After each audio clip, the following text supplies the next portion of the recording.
go to Israel. And that's a really deep way of saying that. Whatever step I take in my life, every step I take, everything that I do in my life is towards a goal, a higher goal of Eretz Yisrael. Eretz Yisrael is a physical manifestation of a spiritual concept, of a spiritual place, of an emotional place. You can be in Chutz La'aretz and you can be in Eretz Yisrael. It's like a lot of the tzaddikim that lived there, that had to do the tikkunim there, that had to do things in Chutz La'aretz, but they were still Eretz Yisrael dika things. So it's a mind space. It's a mindset. It's a you can be in Eretz Yisrael and really, really be in Chutz La'aretz. A lot of people are in here in Eretz Yisrael and are not happy to be here. Don't see the goodness here. Don't see the milk of land and honey. They don't see the bounty. They don't see the beauty. They see the hardship. They see the difficulties here. They see what's not working here. And really, you can live in Eretz Yisrael and you can have the most exile kind of understanding, or see it in a very not positive light. And you can live in a Chutz La'aretz and literally live like as if you're living in Eretz Yisrael Chutz La'aretz, staying in a energetic, spiritual kind of way. So, Kol Makom Shani Olech L'Eretz Yisrael means in my actions, in my thoughts, in fighting, the negativity that's around us all the time, that's trying to seep in every way possible, and without even realizing, so often we watch things, or we hear things, or we entertain things, or we all of a sudden have some kind of a fantasy in our heads that this thing is happening to me, or that bad thing is happening to me, or if only things were not this way for me, then my life would be better. I would be a better person. I would be a better mom. I would be a better friend. I would be a better Eved Hashem. And it's all, it's all like Rabbi Nachman says, it's dimayon. It's almost like, you're watching a movie and you get so into the movie that you all of a sudden think that, like, oh my God, like maybe this is really happening to me in my life, like the character in this movie, he looks like a psychopath. Maybe this person in my life is also a psychopath like him, because he did this and this and this and this, and maybe he's also a psychopath like this guy, and all of a sudden you go into this whole fantasy-like world where you really think that it's maybe this is happening, and you get nervous and you get scared and you feel your heart beating, but it's just because you expose yourself to fantasies, and all of a sudden you think that fantasies are real. And that's the power of the imagination. The power of the imagination, which is really important. I didn't plan on saying this at all right now, but the power of the imagination is so important because it can go one of two ways. We have a very strong imagination, so that's why, let's say for example, you don't feel well, so you go to the doctor and you're waiting for the test results, right? So our imagination can go in one of two ways. Now, one, it can go in the way of, oh my God, these days that are going by, I'm waiting for the results, what's going to happen, what's going to be, I feel the pain here, I feel I'm nervous, I'm scared, and then the imagination starts to take hold of us. I'm so young, what's going to happen to my kids, and all these things, and we can really get sucked into that negative way, and it's dimyon.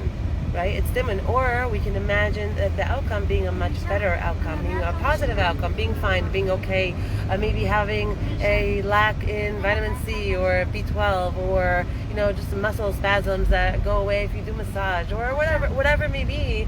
It doesn't have to be the worst case scenario, but our minds go to that place. And this place of dimyon is really, really important, because if we use it to our advantage and we are able to say, okay, my life is not perfect and I don't have everything I want, and I'm not, if I would have the things that I wanted, I would be in a much better place, but this is obviously really perfect for me right now.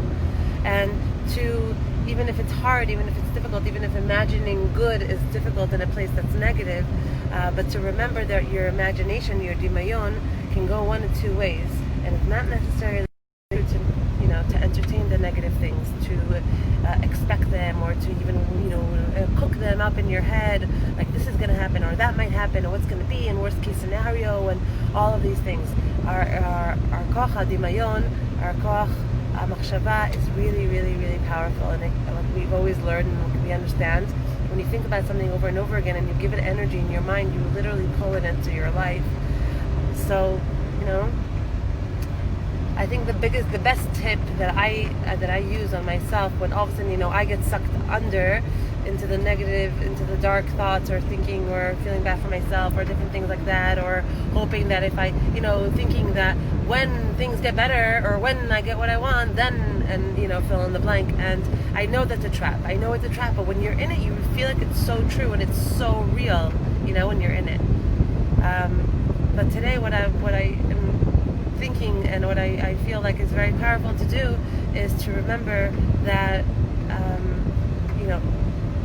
he wants us not active, meaning the Sitra Achad, the Yitzhar wants us not active, wants us not fully alive in ourselves. You remember the last scene, and I actually only saw the last scene of Wonder Woman because someone told me that I have to see it. Basically, there's a war. I'm sorry if I'm ruining for this for anybody, but this movie is old enough, so if you wanted to watch it, you had enough time. So basically, the last scene of Wonder Woman is that there's a fight between that's what I understood. There's a fight between the good and the bad, the light and the darkness. And she's the light, and the darkness is really beating her. And the whole movie, you saw how she didn't fully step into her full strength. Like, she was amazing, and she fought all these bad people and all of these things, but she didn't fully.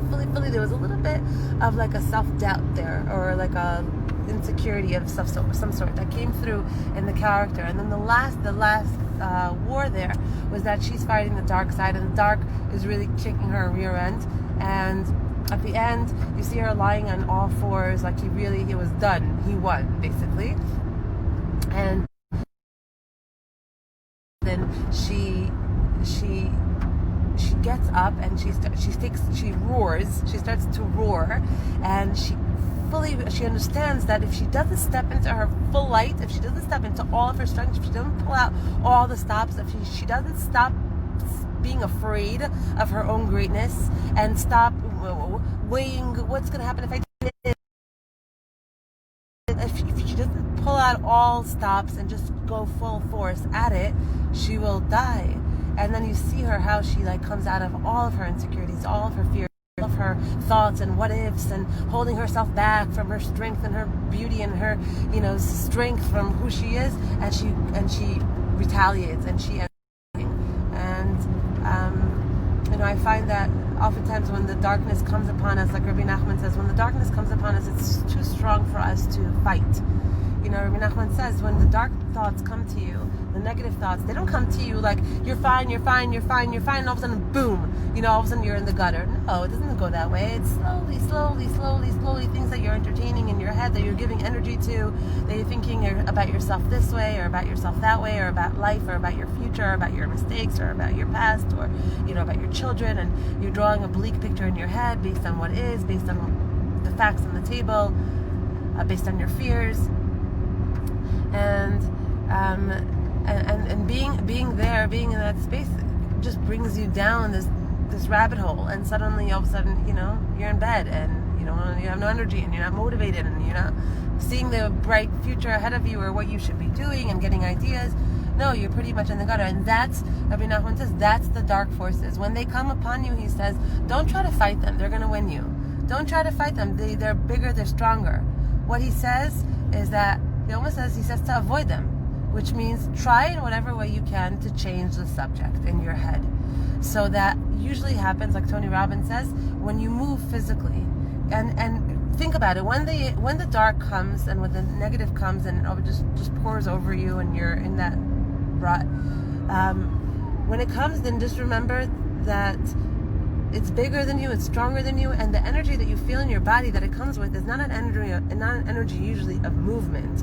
It's usually an energy of just standing still, not moving, not getting out of bed, not doing anything, not being productive, not smiling, not hoping for a better future, or working on that in some way, or better now, right? It makes you stand still. It paralyzes. That's the energy that it comes with. The dark forces come with a paralyzing energy. That's how you know that they're there. And you have to separate yourself from those energies, because all of us, every single person walking this planet has, once there's an opening for them, they come in. And that's why sitting in the sukkah and getting the awot hamekifim, that's the light from the sukkah that we got, that protects us from those dark energies that want to come in whatever way. And they come in, we're taught that they come in through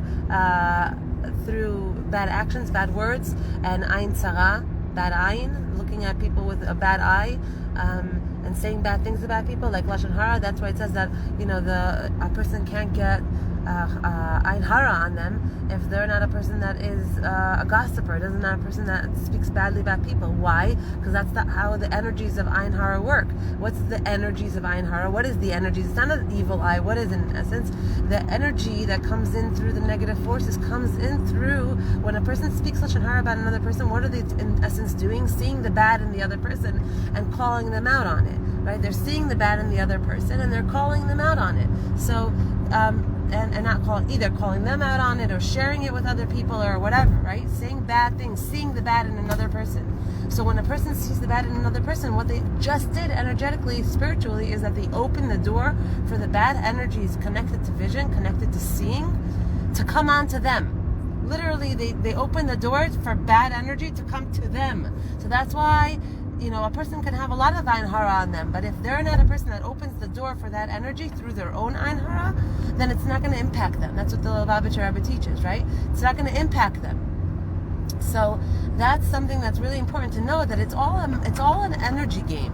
This whole world of spirituality and what's beyond the eye and what's beyond the chomer and what's beyond what's here and now, what we can physically taste, touch, and see. It's an energetic game. If you want to be able to safeguard yourself from dark energies, you have to know that you can't use those energies yourself. You understand? If you're going to play around with the dark energies, those dark energies are going to come back to bite you in the rear end. So you got to know that. Okay, so if you're going to sit down and have you're going to talk badly about someone, you got to know that those energies have just entered your space, God forbid.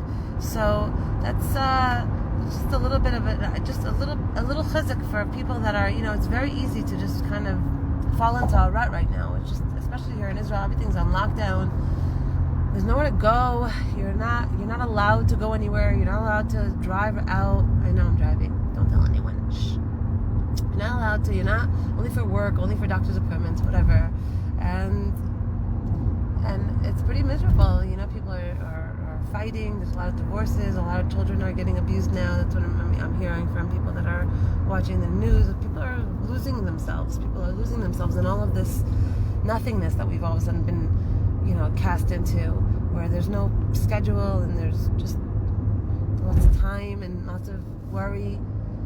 So just a little chizuk to remember that the cards are in our brain, and it's up to us to either give into those energies that make us sell us these stories about ourselves and about our worth and about our future and about our present and about how bad it is. Sell us these stories. It's really up to us how much we're going to believe them already and buy into them, as opposed to change the outlook on the situation that I'm in. Okay, everything is temporary. Remember that. This whole world is temporary. That's what we just got from the sukkah, right? The whole message is it's all temporary. Anyone that's in their 70s, 80s, 90s, talk to them. They say life goes by in a blink of an eye. Literally, the blink of an eye, it's over. So that's what it feels like, because it is. It's very temporary. So the situation that you're in right now, no matter how difficult it is, know then that it will pass. It will pass, and new things will come, and different things will happen. So just remember to not fight the dark when it comes to you. Try to distract yourself. Try to distract yourself in doing things for other people, perhaps in doing laundry. Things that are active, like move your body. You don't have to go running or swimming. That would be great if you could do that. If you're into that, that would be awesome. But just things that are active. Move, clean your, something. Wash your car, feed your dog. Do things that require movement, actual physical movement, even if it's not exercise or anything like that. Anyhow, we just got into the beautiful city of Jerusalem. I'm going to hang up the phone now. It was a pleasure talking to you. Thanks for listening. And keep your spirits up. We're all in this together. Have a great day.